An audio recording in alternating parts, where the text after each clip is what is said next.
Isn't it a lovely day for a Sunday picnic?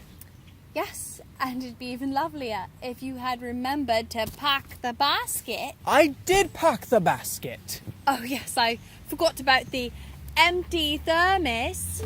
What can I say? I have a busy mind. Busy is not the word I would use to describe your mind, Doctor.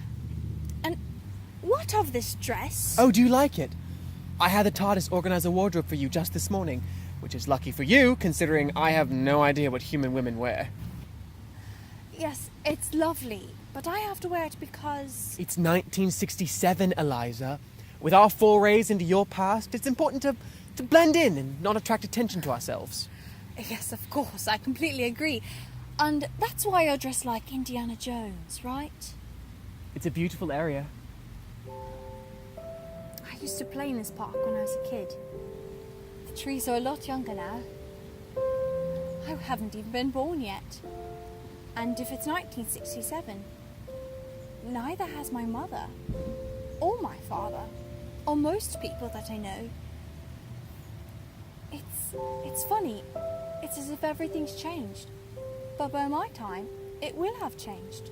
Or become familiar, or something. Come on! Grab the basket. Where are we going? I think you'll find it's a different question you want to ask. Wait! What about the blanket? Wait!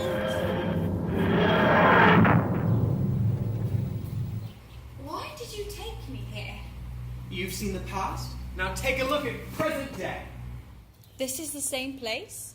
Mm-hmm. The park of your present, Miss Douglas.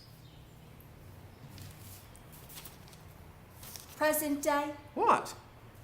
We left my home a year ago in July. It's 2017. Well, only a year off. And besides, this is present day for somebody. I wonder how old this newspaper is.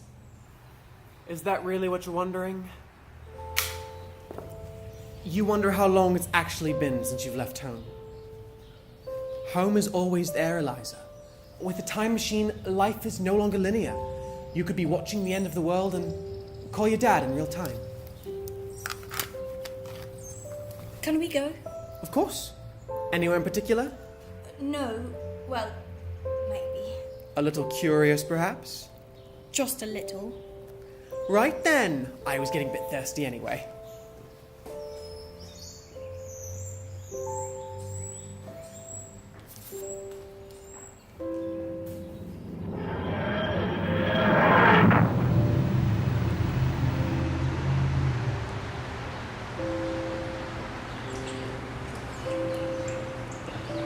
Here we are. I don't drink. It's ginger ale.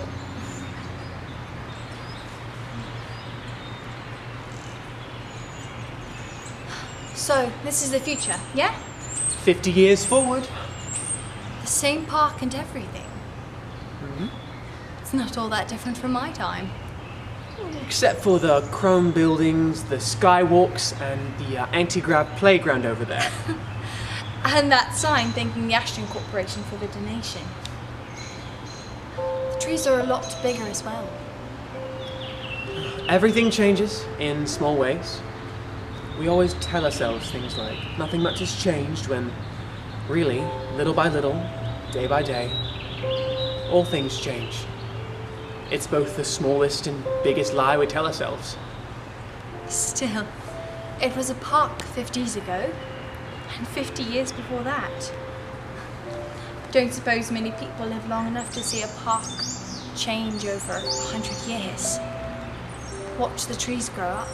You cheated. Ahem. We cheated. You have a time machine. All I did was jump forward. Landed in the exact same spot both times.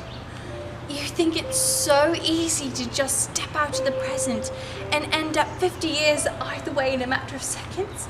It's mind-blowing. And that whole regeneration thing wasn't a walk in the park either. No pun intended. I'm glad we came here. The park is familiar, an anchor. Suppose we all need to anchor our perspectives from time to time. I just need to adjust. A whispering wood, an artificial intelligence, a stop in feudal Japan can really weigh a lot on a girl's mind. It's really put my own home into perspective. Everything that I've seen. 100 years. From before I was born to now.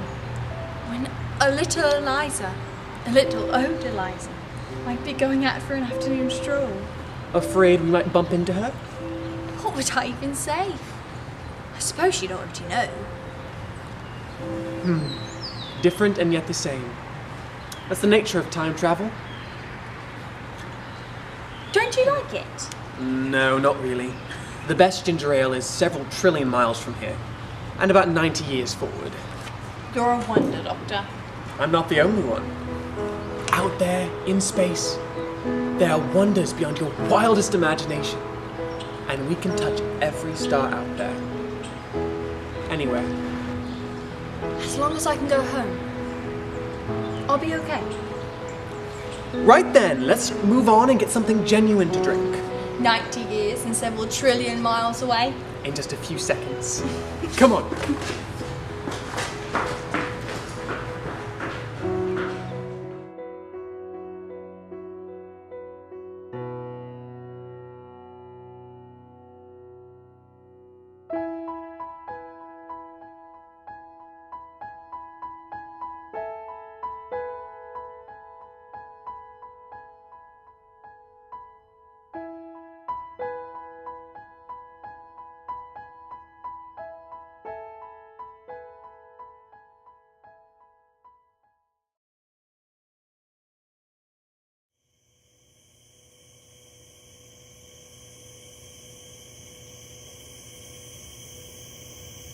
Danny?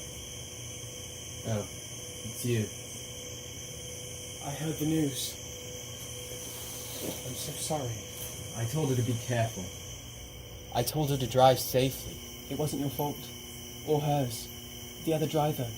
He was drunk. There was nothing you could have done. You were there that night.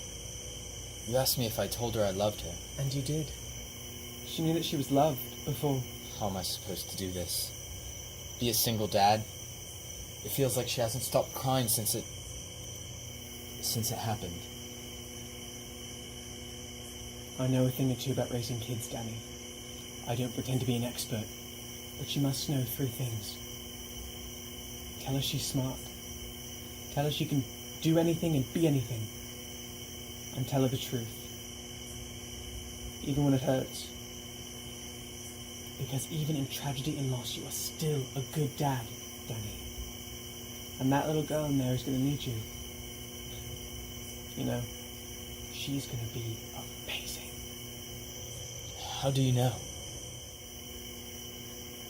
I just do. Trust me. I have to go.